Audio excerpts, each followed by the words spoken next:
He's been whining and scratching himself off, and nothing helps. Expression evolve. SXRATCH expression evolve. SXRATCH expression evolve.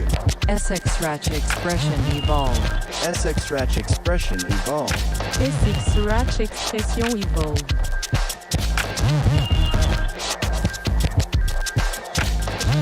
SXRATCH expression evolve. SXRATCH expression evolve.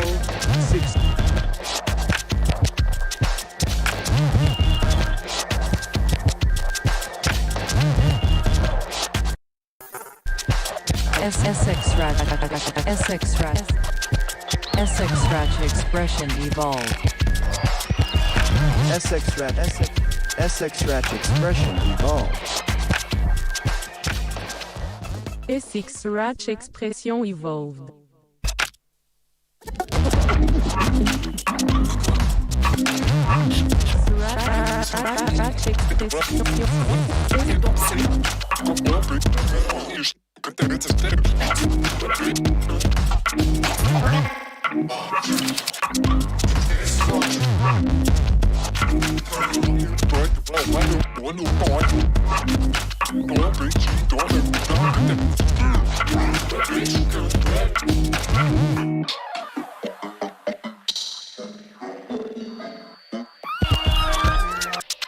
He's been whining and scratching himself off, and nothing helps. Expression evolve. SXRATCH expression evolve. SXRATCH expression evolve. SXRATCH expression evolve. SXRATCH expression evolve.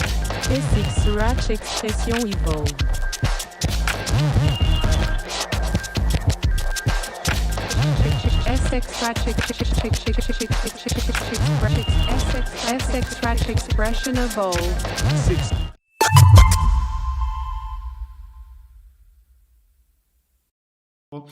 I would start with some personal things, if it's okay for you. Q, what is your daily routine? So, because it seemed that you wake up pretty late, Thor, and that you're really a night owl. How's your day? I wake up around I don't know, like 3 o'clock in the afternoon. And then what time would it be 3 o'clock in your time over there? Yeah, now 3 o'clock. Sorry. I woke up about 9 hours ago. What time would that be over there? 9 hours ago, it was. It's about 12 o'clock CET, I guess. Yeah, it's midnight here in Berlin. Yeah, midnight. Yeah. Yeah, I wake up at midnight, and then I start working, and I do my sit-ups, so my stomach is flat. All right. And then walk the dog, and then I look. When I go into nature, I see these plants, like a lot of weird plants. They all look weird, and you can get a lot of scratch combinations from the way the plants look. Because they're different numbers, so it's like, oh, okay, I'm gonna do something like that in here. Okay. So that always nature inspires me. Okay. Is it a pattern for you that everything what you see it's somehow related to your forms of art, so of scratching, that you see some patterns or some? Is this inspiration for you, the nature, or yeah? Yeah. Okay. It's always my mind's always open. If somebody plays a radio and I don't like the song, I'm listening to some other things inside the song. Like, I'll listen to the bass line, or I'll listen to the hi-hat, or listen to the some kind of the rhythm, the person singing. Everything is something going to be used into scratching for me. Oh, that's crazy. Because or a story, maybe because I have a Wave Twisters, the movie, yeah. And so I make these stories, so some kind of story if it's not music. Yeah, because I found it so interesting when I saw the Scratch documentary, that you said that you have this kind of like imagination, how would music sounds on different planets, and based on this approach, you try to create scratches, and this is pretty interesting because there exists no music which is comparable to scratching, and due to that you have to find kind of like a concept where how do you create scratches, or how do you create music at the end, and this is pretty fascinating. It's everywhere. Everything is inspiration if you're looking for that. Yeah. And it applies also to the idea, or you're pretty interested into this extraterrestrial things, you know, UFOs and aliens and things like that, and that's pretty cool because it's somehow related to the music. When you create this, I don't know, this laser scratches or things like that, it sounds like boo, boo, boo, boo, some, I don't know, some laser gun from Star Wars, you know. You have extraterrestrials, you have ultra-terrestrials, you have interdimensional beings. Yeah. You have so many different kind of life forms out there. You know, microscopic, you know, macroscopic. It's everywhere. You know, it's not just aliens. Okay, and do you think that all aliens have human DNA? That this is one concept, right? That they are just a further form of development of the human race, that there are actually some future humans. Is this something you share also as a concept? Well, there's an intelligent formula, which is a humanoid, right? So they have all these different types of humanoids. Some are, you know, you see in the cartoons and stuff, the elves with the pointy ears, and you got, you know, they're all humanoids, right? They're the ones that are kind of in this galaxy. A lot of aliens that have been, or extraterrestrials that the government has been finding, has been just kind of humanoid, like this, like they just look like us, you know, but different heights and sizes and different. They just look like slight differences. Some could be like humanoids, but a little more green, or blue ones. They have blue extraterrestrials in Indian culture. You know, there's all kinds of reptilians, you name it, insectoids. There's so many. It's an infinity. Yeah, you know, because it's really interesting. Due to Corona, everyone have to wear a mask. And when you have a look at the alien, you know, they have some big heads and they have a pretty small nose and a pretty small mouth. And maybe this is due to the fact that it's not necessary anymore, you know, because you communicate different and yeah, that's true. It's crazy. That's really interesting stuff. But let's get back to scratching and the scratch visualizer, maybe like a little bit of sidetrack. Bob, well, what is the camera you're using? It looks great. This is actually my phone camera, so I'm having this kind of Looks good, man. app. Yeah, it's an app that I use, and I can get the camera on my computer. So I don't have a webcam, obviously. Yeah. It's all magic by Google. But let maybe kind of rewind a little bit. So you were one of the guys who were able to test the scratch visualizer quite early. So it was the kind of pre-release version. What was your kind of, when you kind of opened it up? So I remember we were on a call because we couldn't get it to work because the setup was a little bit of a hassle, which we've improved since then. But we finally got it to work. And what was your kind of first thought when you were able to see sort of what you were, you know, scratching? Excited, very excited, and I was like, oh wow, it looks just like the way, because we draw the scratches, and it's like, oh, it's very similar, maybe a little bit different from what I expected. Like there's a little bit of a swing in there sometimes, and it's really interesting to see that. So I was very excited, and it's a beautiful thing. Yeah. You mentioned that kind of it was difficult to see as feedback you gave, like when you were doing it there, you weren't really seeing the slowdown or kind of the velocity thing. There's actually, we kind of thought about that, how can we improve this? Because technically there's nothing really wrong there, but when you hear something acoustically, when you draw it, if something goes, let's say, half the speed, you really hear it. You hear the pitch going, you know, half down. But when you visualize that, then the angle doesn't really go that much down, so you don't really see it necessarily, and that's a problem there. So one of the things we did in the current version is that we actually made a different color there. So if you go slower, the line will be slightly different color, and if you go faster, so that should allow you to see it a little bit better, you know, and that's just one of the tricks. Yeah, so that's something we did because we have the data, but it's just about what are people expecting, right? To see there. So that's something we did. How do you think people can be using this? Because I remember when I started scratching, also, you know, 20 years ago or so. It was very difficult to kind of find training materials, so kind of understand what to be doing. Nowadays, of course, you have DJ schools, you have tutorials and whatnot. But now, if you can visualize this, how do you see people who are really beginning to you know, scratch? They just got a set of turntables, they're interested in it. How do you think they can be using this to improve or learn maybe from the basics? Well, I guess like if there was a teacher trying to show what the scratch looks like.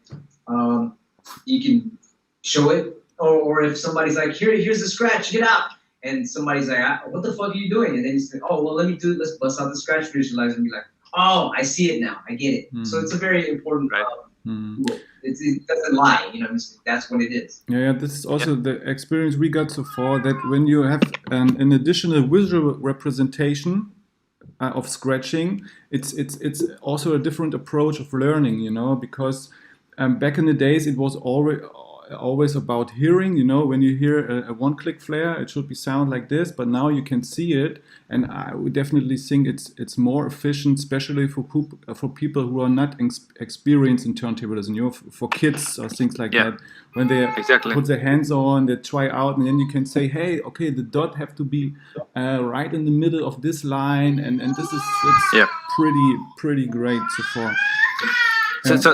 So what we did, we visualized the vinyl, right, and then we are visualizing where the crossfader opens and closes, which are events like that.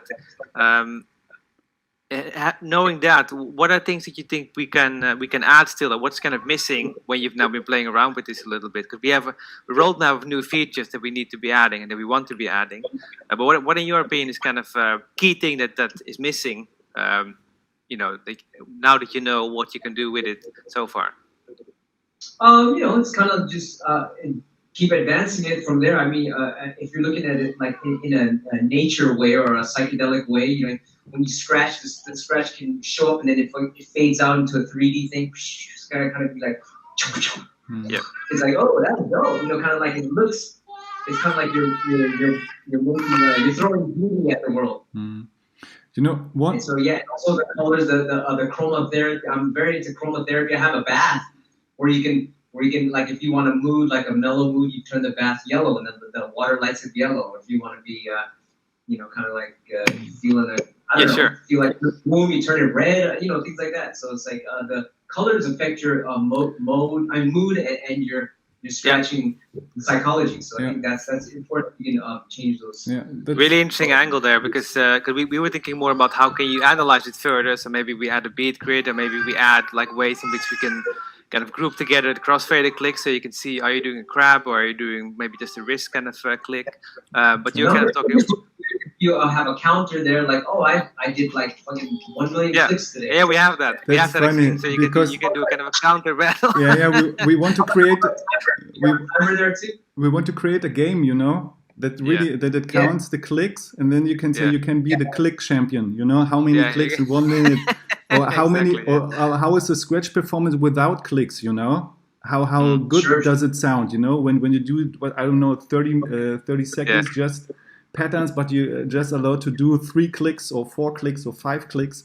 Exactly, no cheating. So much but fun. then you raised an interesting point there, because we have the scratch data, so we can actually trigger other things, like whether it starts to become 3D, or we make colors and things like that. And that's something we've been experimenting with already before, because we realized that we have all this interesting data, and what if we could trigger or move other things? So with the advent of shaders, which are basically, you know, computer graphical representations, you can do all kinds of really crazy stuff. So this is definitely something we're looking into, because we know that, you know, VJs who are trying to make these backgrounds when people are making music and stuff, that's, I mean, at least in my opinion, it's traditionally they're just playing back you know, a video reel or some kind of loop or something.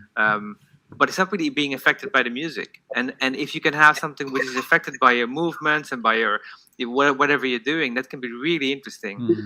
So we're working on exactly something like that already. But it's not necessarily analyzing your scratches. It's using the data that you are generating to generating something else. Whether it's colors or shapes, or if you have maybe a video, maybe you're affecting it in some kind of way. So that's definitely something that we're looking into, because then you could, as a DJ, you could perform something, and you can have a visual background as well, which is sort of in sync with what you're doing. And that could be really interesting for some people.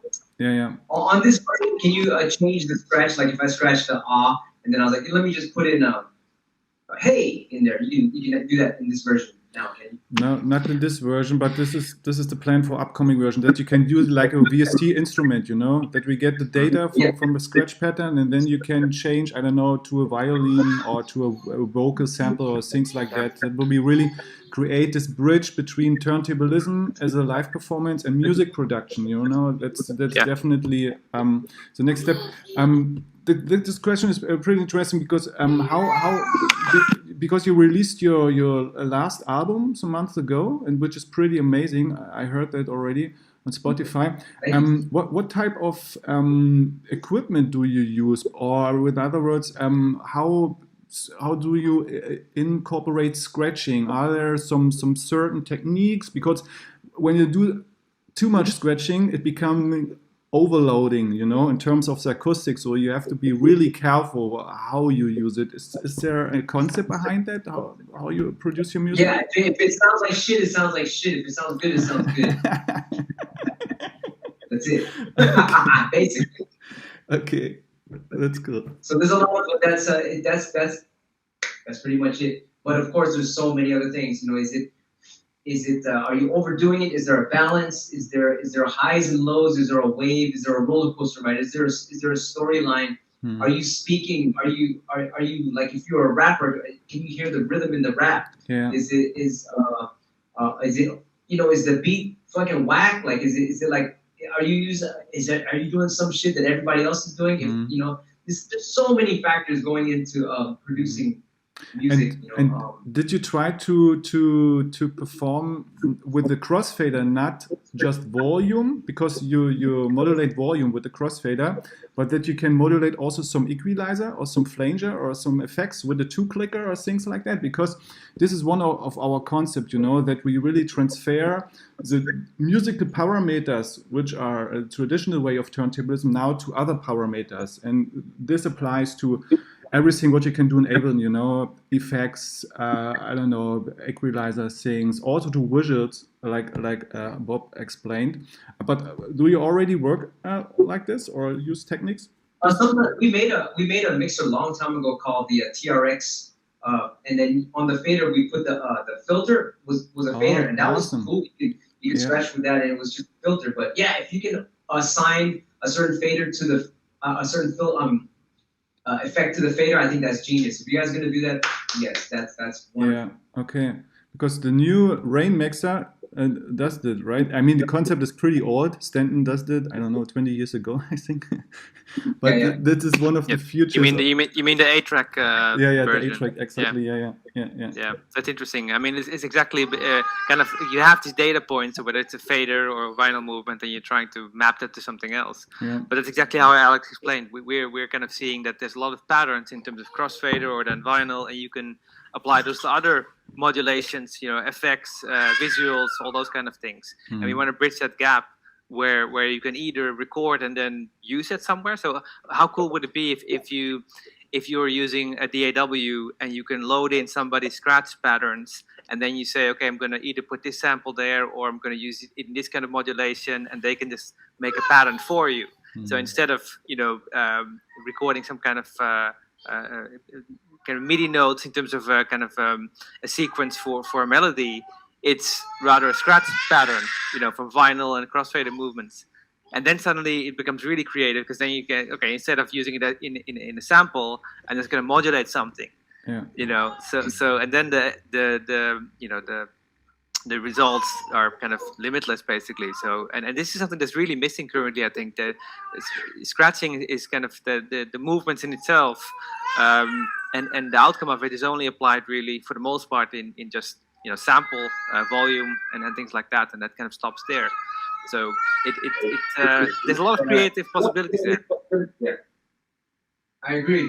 Yeah, definitely. I'm glad you guys are doing this stuff too. It's wonderful. Yeah. And we got some. We got a question from one of the guys in our community at Scratch. They're wondering what you think about the future of turntablism, but in general, in terms of is there exciting, you know, DJ sets technology that you are seeing in turntablism? Oh, there's a delay. I mean, yeah, sure. Anything futuristic, and also just even the raw stuff. I like even the raw, just straight up fader and scratching, and that's it. I like it like that, and I like it futuristic too. So it's all these worlds in between is a beautiful thing. Just like I always say the same analogy. You have a piano, classical piano. It's going to be a beautiful thing. Then you have all these other fucking synthesizers, keyboards, and all this other shit. It's just everything in between. It's just going to keep advancing. That's Yeah, and in this regards, how is your opinion about applications or tools which solve some certain problems? A good example is the sync button. The sync button solves the problem that you don't have to bring two tempis of a song together. It does it automatically. How is your opinion about that? Because there was a big conversation in the community of fuck sync button and blah blah blah. How is your opinion about that? Yeah, it's cool. Like if you're trying to make everybody dance, and the sync button helps a lot. But then if you're a b-boy DJ, then you're gonna some of the drums are human, so you're gonna have to learn how to mix as well. So both are good. Okay, yeah. Because Grace, he mentioned it, that he loves the sync button actually, because then you can focus really on some other things, and I think that's a really good approach in this regards. Yeah, all the tools are good, or else you're gonna be that guy that's like, I hang all my clothes on the line to dry. Fuck all these dryer machines. It's like, fuck cooking. I eat my food raw. Yeah. It makes your life easier, right? If it makes your life easier, you should benefit from it. I shit in the forest and wipe with leaves. Fuck all these bathrooms. It's like you're one of those guys. Because I asked, because we came recently with another application. It's called the Fade, and the Fade really imitates every conceivable fade and pattern, because we have decoded every fading technique really to the building blocks. So that means what are the ingredients of a two-clicker, and then when you have the building blocks, you can create your own sequences, whatever you want. You can play a three-click flare in the triplet mode, or you can combine it with, I don't know, a super 64 crap whatever technique. Because the idea around that is really that we want to make scratching affordable or accessible, for everyone. That the music producers can really use scratching as a creative way to modulate sounds, and in the community there are already some guys who say, fuck that, it's like cheating and things like that. But at the end, development can only progress like that, when you bring other people's into this world somehow. And I think that's it's a good thing. But what do you think? How far can we go? Anything, right? You can have one bazillion click button. This doesn't matter. I have a one gazillion click fucking. But to be a musician, if you want to be a musician, you're gonna have to learn it the raw way, But there's gonna be some guys, fuck that. And they fuck, he's the winner of the competition. Then the next guy comes in. He wins the competition. So it depends exactly. If you want to do that, you can have that. Or if you want to be a raw musician and do it raw, or if you want to have both. Like my boy, what's his name? Rafi. He does he's got a lot of skills, and he uses the fucking. Yeah. So it's like you can combine both. Why not? There's no fucking rules. You do what the fuck you want. Because that's a true point. Because in turntablism, this is my opinion, it's all about sports competition. Most of the time, you're on the turntable set and you do the 80 von Halen, super sports. Oh man, look at his finger and things like that. But the musicality gets lost, But people like you or like these stars, you have your reputation and you can do some basic patterns like chick, chick, chick, chick, chick, chick, chick, chick. Some really simple stuff. And the people will say, oh man, did you see that? It sounds so dope. Bah, bah, bah, bah. But the thing is, you don't have to prove yourself, And that's really one thing in turntablism. I think it's a process. And hopefully one day people are brave enough to really put musicality at first and not the sports competition, And that's... It's both. You do both. If you want to do both, it's up to you. Some people like one thing, some people like the other thing. I like both. Yeah, but You know, it makes it together, but you know. for some people, I always listen, there was a scratch battle a couple days ago for the DMC competition, and some of the judges they picked some of the guys there to win. I picked some of the other guys to win, but you know, I'm not gonna say who I picked because the guys will get mad. But I noticed that a lot of DJs, like you were saying, they're just going for that speed. You know, that's good to have the speed, but for me I like if somebody's rapping. You know, and a lot of DJs they don't understand that yet. They're just it's just all in fashion, but no one's like exactly. But this they're not rapping. I want to hear some fucking lyrics, in the scratch. The flow is missing, right? Yeah. These are the basics, and you can really hear it. You can really hear it if a turntablist got the basics done, because that's the thing or the consequence of YouTube. Everyone can learn a 3-click super duper crap scratch instantly, but when you start learning turntablism with these techniques, a lot of basics gets lost, a lot of rhythmical understanding, and that's it's rhyming. They don't know the concept of rhyming yet, so there's a lot of philosophy that goes on behind exactly. What we do when we scratch. It's not about the when we first started it was and then later you started reading about the poetry. Yeah, exactly. I like the analogy to poetry and also jazz and improvisation, right? So where's the flow in a way in a lot of these performances? It's kind of missing. I think the analogy I use a lot. I've been teaching some people back in the day. Don't do it anymore nowadays. But I always use the analogy of when you get a guitar and you can do a solo in a song, it sounds pretty cool, right? But you can't do it all the time. You also need to be able to kind of back up the music with your guitar. That's kind of like how turntablists should also be doing their sets, right? So you can have like a really kind of crazy kind of intermezzo where you do fast stuff, and the rest of it should be flowing with whatever you're doing. You can't have 3 or 4 minutes of just soloing. Unless you're Slash or something, or a really good guitar player. But generally, that's not a good idea. So you just want to, it needs to be musical as well. And that's exactly the thing what's missing sometimes. Yeah, exactly. Yeah, I do this thing on twitch.tv. Yep. And then so I practice to whatever they play, like I'll do this thing called stream jacking. We'll go on everybody's page, all different types of DJs and musicians and people. So whatever they're playing, I have to blend in with it. So it's kind of like Bruce Lee, kind of water thing. Whatever is happening there, you got to blend in with like water. So if it's jazz, then I'm gonna have to scratch jazzy. If it's like some house stuff, then I'll scratch to a house beat or anything. You're listening to the melody of the music, and your scratch is going with the melody of that, as well as poetic. Yeah, that's a cool concept. Because the focus is different, right? The focus is more on the musicality thing. It's not just on the technique, but you really have to master all techniques to improvise like that. It takes a lot of training and experience, I guess. Hey, we have 30 minutes right now. Awesome talk so far. I have just a side note question, because the first time I heard you, it was at Dr. Octagon's Blue Flowers, and this was for me, it was mind-blowing, at this stage. This was really the start to start scratching and things like that. And actually I thought this is a black DJ who's scratching, because at this time I only thought that only black DJs can scratch like this.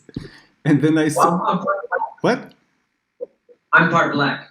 Ah, great. Okay. Then it's understandable. I'm Filipino. I'm Filipino. Filipinos come from Negritos, that's our roots, is black people.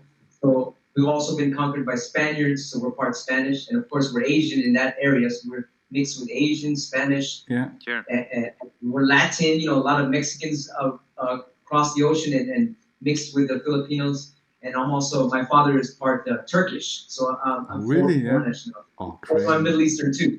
So, oh man, that's global. That's awesome. My question is, in terms of Blue Flower, was it rearranged by the producer, the scratch parts, or was it a one take? Because that was a one take. For Blue Flowers was a one take. It was a one take, really, yeah? Yeah. Oh man, it's crazy. It's really crazy, because I thought I think it is, yeah. Really, yeah? Because I thought, because the phrasing is so crazy that I thought he took this track and he just shifted, I don't know, a 1/16 or 1/8 to the left or to the right. Which song are you talking about? The new one or the old one? The old one, the old Blue Flowers. Yeah. That's from Battle Breaks record, so they had all the sounds are right next to each other. Okay, crazy. Oh man. Okay, yeah. Alex's mind is still blown. Hey, thank you very much, Q, for your time Thank and you so much, your feedback. yeah. So this was really Also great. really We'll put some of the links to your channel, your Twitch TV and stuff. We'll share that on our channel. I think it's really interesting. If people are not aware of you, then they should be, because obviously you're doing a lot of great stuff. And I'm learning it. Thank you. Thanks very much. Thank you so much. Have a nice day. We keep in touch. Hey, you too. Peace. Great. Bye. All right, bye-bye. Bye. See ya.